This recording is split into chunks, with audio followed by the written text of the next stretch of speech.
Hello, I'm sitting here with Erling Roland, and he is a professor of educational psychology. And today we're going to talk about bullying. So, first of all, Erling, how many pupils are involved in bullying? There are many, really. If we look at those who are very often involved in bullying, once a week or more often than that, we can roughly say that at least 5% of the pupils are victims of bullying, and roughly the same are bullies. There is also a little overlap. They can be both victims and bullies. So there are many. So it's 5 to 10% involved in bullying, then you could say? Yes, that should be about right. Up to 10%. It depends a little bit on what country you are in, but that is a main estimate. Are there any differences in bullying according to gender? I mean, girls, are there more bullying amongst girls than boys, or the other way around? Yes and no. There are about the same percentage of girls as boys who are victimized, but there are more boys who are bullies compared to girls. Right. What about the big cities? I mean, cities versus the countryside. Or is it likely to be more bullying in big cities and at big schools? Many think that there are much more bullying in big cities and big schools and big classes, but that is in fact not right. There are about the same level of bullying in big cities as in small places, small villages, in big schools compared to small schools, and even in big classes compared to small classes. It is not maybe easy to understand that, but that is the fact. Much research has revealed that. What about age? When does bullying start? Is it more bullying amongst older children, or is it? Yes, it can start early, even before school. There are more victims amongst the younger pupils than compared to the older ones, but there are more bullies among the older pupils compared to the younger ones. I see. So, what exactly is bullying? At least it is right to say that bullying is bad behavior. One or several pupils together do bad things against another pupil.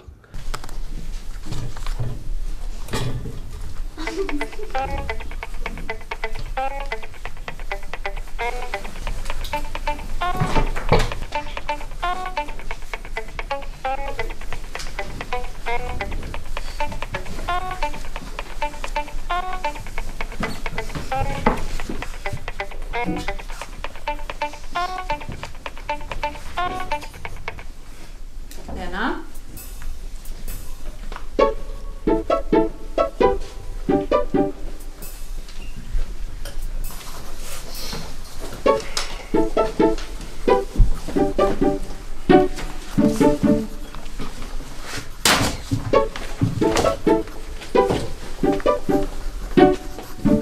David?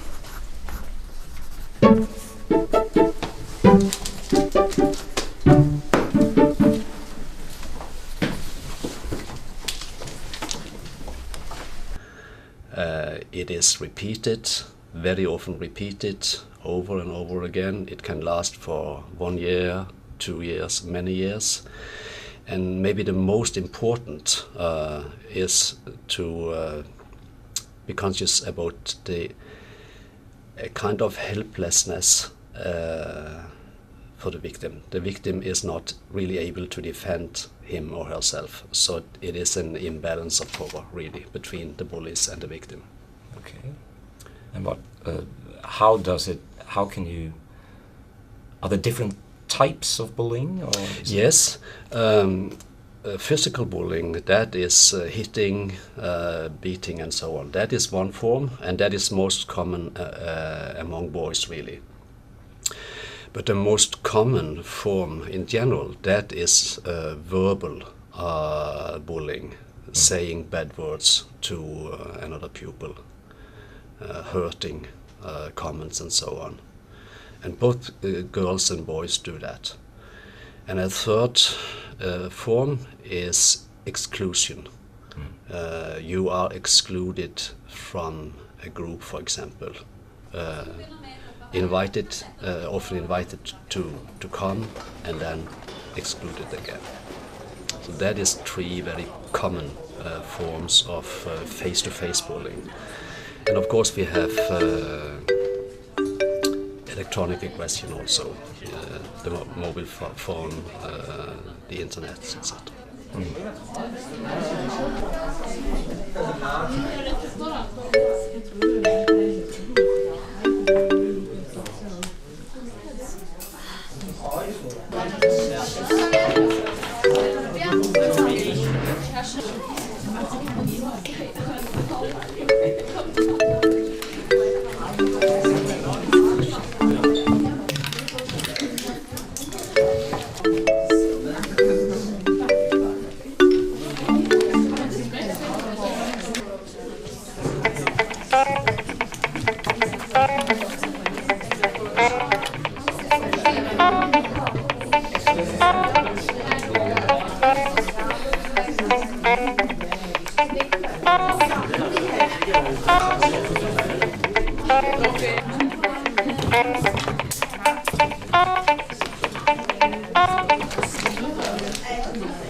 Is there a difference between how girls bully girls and compared to boys bullying boys? One difference is that boys bully both boys and girls. All right. But girls very seldom bully boys. They often bully each other. I see. I see. So let's talk about the victim of bullying. Who is the victim? A victim can be anyone, really. That's important to say in the beginning. But there are some characteristics if you look at the big figures, so to say. First and foremost, I will say that the victims are very often vulnerable. That they are often more afraid. They give signs that they are afraid, anxious, and so on. And that is a risk factor for a pupil. Often they are lonely. That is also a risk factor. And handicapped pupils, slow learners, for example, that is also a risk factor. So there are some factors that can predict really being a victim. So if you see someone being bullied, what can be or who's what are the mechanisms? How can you detect bullying? The mechanisms, we can simply say, why does this happen? There are some characteristics with the bullies that we are very, very certain about. They are more aggressive than the average, really much more aggressive also.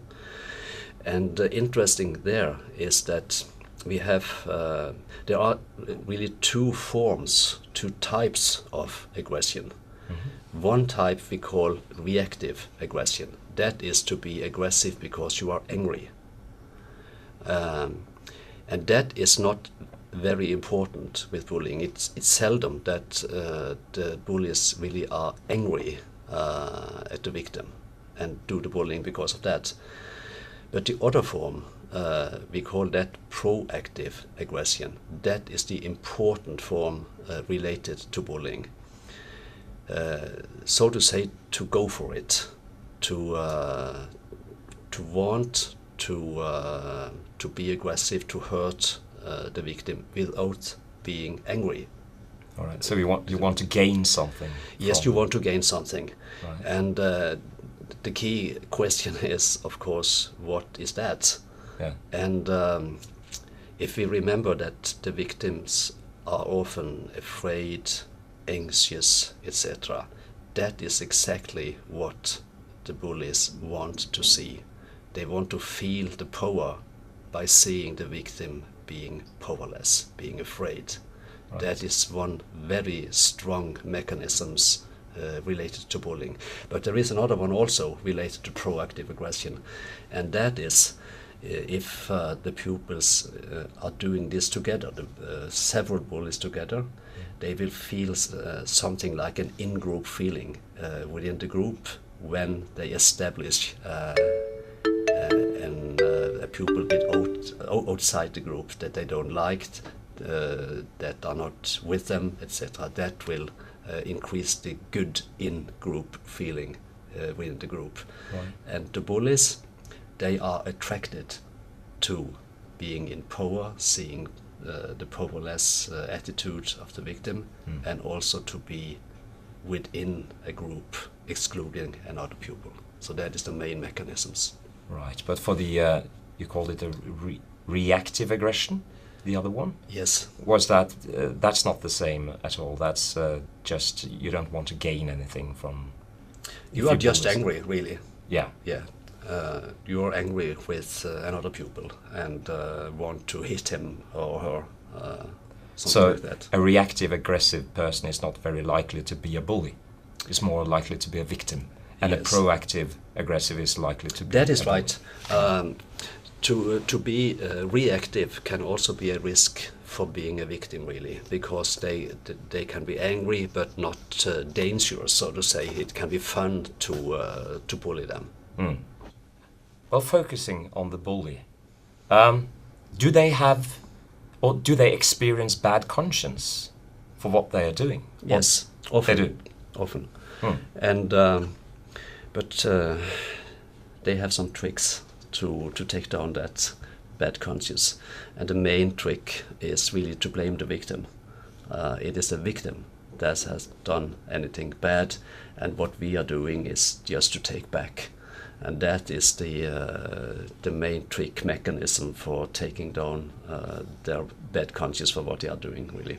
Right. So that they don't really feel responsibility either. Yes, that's correct. They more and more imagine that they are right to. They can do it. It's right to do it because the victim is so bad, so different, and it more and more begins to be a habit also. So the bullying is justified. Yes, it's justified. I see. What about the bystanders, the audience, the onlookers? What can they do? Often there are bystanders, and research has shown very clearly that bystanders will seldom help the victim. They will be looking at it, the episode, and sometimes they will also really begin to be part of the bullying. So they are passive.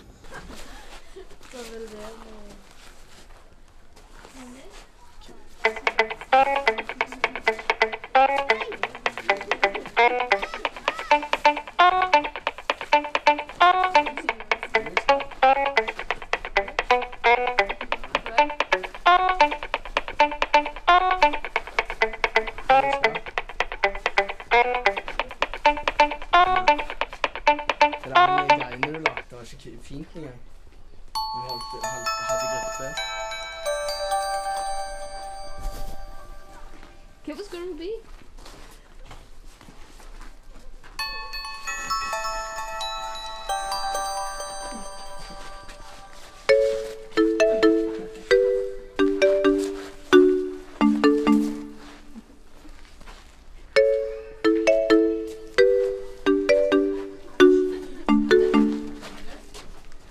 But what if they take part? If they take the victim's That part? is very effective. If one or two or three bystanders really helps the victim, that is often very effective, especially if those pupils have a good standing in the group, are popular and strong and so on. So that is important for teachers to know, and maybe they can talk also with such strong pupils to help if they should be seeing bullying. Right.